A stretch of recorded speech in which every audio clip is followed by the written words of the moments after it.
Money plant, aloe vera, jade plant and sedum. Last weekend मैंने 4 plants propagate किए थे और उनकी वीडियो मैंने आप लोग के साथ में शेयर की थी। तो इस वीकेंड में जा रही हूँ अपने इन 4 प्लांट्स को रिपॉट करने। तो रिपॉटिंग करना मेरा कोई शौक नहीं है, बल्कि इन प्लांट्स की वो ज़रूरत है।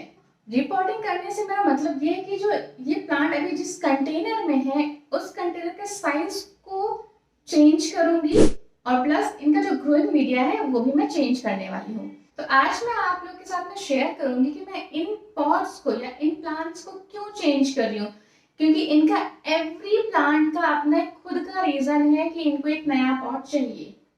तो रिपोर्टिंग के लिए मैंने जो 4 प्लांट्स सेलेक्ट किए हैं उसमें से पहला है ये Arabian wax ivy, second one is this one haworthia arachnoidea, और तीसरा है ये हथजोड़, और फोर्थ है ये अपुंशिया।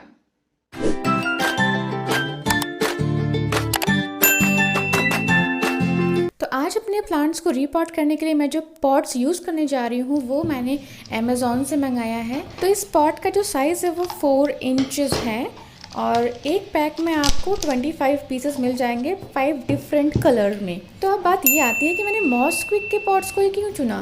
वो इसलिए क्योंकि इसका जो ड्रेनेज होल है वो सकुलेंट्स के लिए बहुत ही अच्छा है। पॉट्स के बारे में मैंने आपको बता दिया कि मैं कौन सा पॉट यूज़ करने वाली हूँ। अब मैं आपको बता देती हूँ कि मैं कौन सा पॉटिंग सॉइल मिक्स यूज़ करने वाली हूँ अपने प्लांट्स को रिपॉट करने के लिए।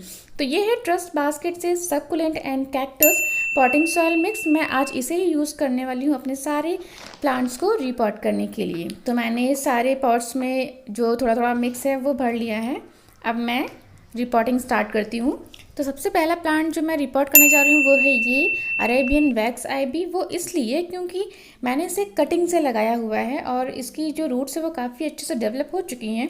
तो आप लोग देख ही पा रहे हो कि मैंने इस प्लांट को एक transparent use and throw plastic glass में लगाया हुआ है।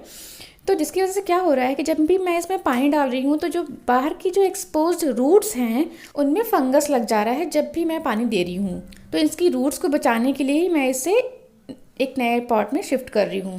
तो आप देख ही पा रहे हो कि ईच नोड से कितनी अच्छी तरह से रूट डेवलप हुआ है।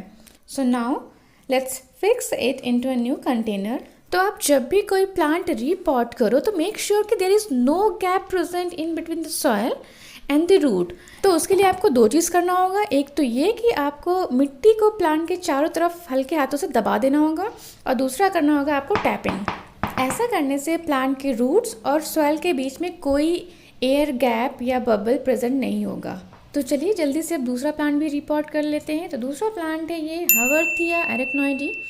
ये प्लांट मैं इसलिए रिपोर्ट कर रही हूँ क्योंकि ये मैं अभी जल्दी ही नर्सरीज लेके आई हूँ, बट इसकी जो रूट्स हैं वो बाहर निकल रही हैं। तो आप लोगों को तो पता ही है कि अगर रूट्स जो है ड्रेनेज होल के बाहर निकलने लगे इसका मतलब है कि वो अंदर में सैचुरेट हो चुकी है। अब उसको अंदर वहाँ एक्सपेंड करने के लिए कोई जगह नहीं बची है। तो अब इसके लिए मुझे इसे एक नया कंटेनर देना पड़ेगा ताकि ये अच्छे से उसमें थ्राइव कर सके। अगर मैंने इसको इसी में छोड़ दिया तो इसकी जो ग्रोथ है ना वो भी सीज हो जाएगी। तो मैं नहीं चाहती हूँ कि ये जितना बड़ा मैं लेके आई हूँ नर्सरी से वो उतना ही बड़ा रहे। तो इसलिए मैं इसको आज रिपोर्ट कर दे रही हूँ इससे एक साइज़ बड़े कंटेनर में। तो आप ही देखिए कि इसकी रूट्स कितनी ज़्यादा लंबी हो रखी हैं। मैं चाहूँ तो इसे ट्रिम कर दूँ, बट मैं अभी ट्रिम नहीं करना चाहती, मैं इसको ऐसे ही लगा दे रही हूँ इसमें। तो जैसे मैंने पहले वाले प्लांट को भी रिपोर्ट किया ठीक उसी तरह मैं ये वाले प्लांट को भी रिपोर्ट करूँगी।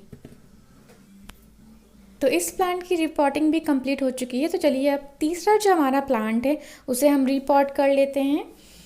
तो जो तीसरा प्लांट है वो है हथजोड़। मैं इस प्लांट को इसलिए रिपोर्ट कर रही हूँ क्योंकि आप खुद ही देखो जो प्लांट का साइज़ है उसके साइज़ से जो पॉट का साइज़ है वो तो बहुत ही छोटा है। अगर इस प्लांट के रूट के बारे में बात करें तो इसकी जो रूट्स हैं वो ज़्यादा बड़ी नहीं होती हैं, बट इस कंटेनर में इस प्लांट के अलावा 1-2 प्लांट और निकल आए हैं ये मदर ऑफ थाउजेंड्स के, जिसकी वजह से क्या हुआ है कि इसको न्यूट्रिशन कम मिल रहा है और जिसकी वजह से ये हो रहा है कि इसकी जो ग्रोथ है वो सीज हो गई है। तो ये प्लांट अच्छे से ग्रो करे बड़ा हो इसलिए मैं इसे एक नए पॉट में शिफ्ट कर दे रही हूँ। तो आप भी देखिए कि इस प्लांट की जो रूट्स हैं वो इस प्लांट के हाइट के कंपैरिजन में कितनी ज़्यादा छोटी हैं।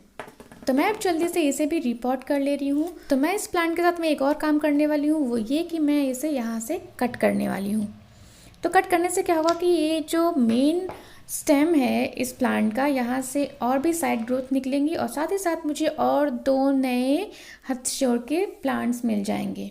तो मैं इसे यहाँ से भी कट करके यहाँ से इसको 1 से 2 प्लांट बना लूँगी। तो प्रोपेगेशन की कटिंग्स को लगाना एकदम आसान है। करना क्या है, बस रूटिंग हार्मोन में डिप करना है और सॉइल में फिक्स कर देना है। और एक चीज़ का ध्यान रखना है कि अगर आपने कटे हुए एरिया को हील नहीं होने दिया है और मिट्टी में दबा दिया है तो इस कंडीशन में आपको वाटरिंग नहीं करनी है एटलीस्ट फॉर 3 to 4 डेज। तो चलिए अब रिपोर्टिंग के लिस्ट में जो हमारा चौथा प्लांट है अपुन्शिया, उसे भी रिपोर्ट कर लेते हैं।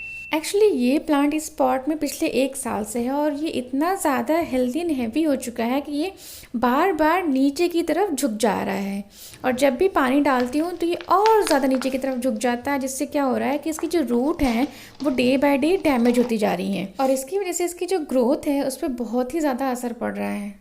इसीलिए मैं इसे एक नए कंटेनर में शिफ्ट कर रही हूँ ताकि मैं इसे सॉइल में अच्छे से दबा सकूँ, जिसकी वजह से जब भी मैं इसमें पानी डालूँ तो ये बार बार गिरे ना।